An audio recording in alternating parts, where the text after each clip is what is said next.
പാകിസ്ഥാനുമേൽ ഭാരത സൈന്യം കാർഗിലിൽ നേടിയ യുദ്ധവിജയത്തിന് ഇന്ന് കാൽനൂറ്റാണ്ട്. തിരുവനന്തപുരം പാങ്ങോട് കരസേന ആസ്ഥാനത്ത് കേരള ഗവർണർ ആരിഫ് മുഹമ്മദ് ഖാൻ ധീരജവാന്മാരുടെ സ്മൃതി മണ്ഡപത്തിൽ പ്രണാമം അർപ്പിച്ചു.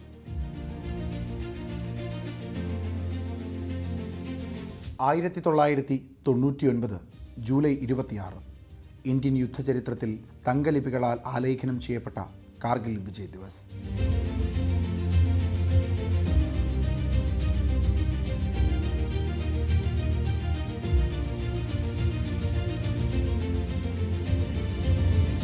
ഓരോ ഭാരതീയനും വിജയത്തിൻ്റെ ത്രസിപ്പിക്കുന്ന ഓർമ്മകൾ സമ്മാനിച്ച ഈ കാർഗിൽ ദിനത്തിൽ പാകിസ്ഥാന് മുകളിൽ വിജയക്കൊടി പാറിക്കുവാൻ ജീവൻ ബലിദാനം ചെയ്ത നിരവധി ധീരന്മാരായ സേനാനായകന്മാരുടെ ഓർമ്മയിലാണ് രാജ്യം.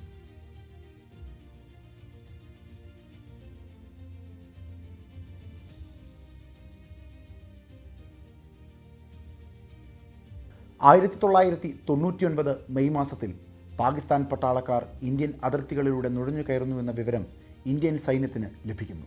അതുവരെ സമാധാനത്തിൻ്റെ പാതയിലൂടെ സഞ്ചരിച്ചിരുന്ന ഇന്ത്യൻ സൈന്യം കടുത്ത തിരിച്ചടി തന്നെയാണ് നൽകിയത്.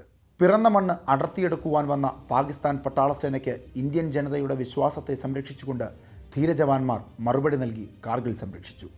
കാർഗിൽ വിജയദിനത്തിൻ്റെ കാൽനൂറ്റാണ്ട് പിന്നിട്ട് നിൽക്കുന്ന വേളയിൽ ധീരജവാന്മാർക്ക് മുൻപിൽ കേരള ഗവർണർ ആരിഫ് മുഹമ്മദ് ഖാൻ പ്രണാമമർപ്പിച്ചു.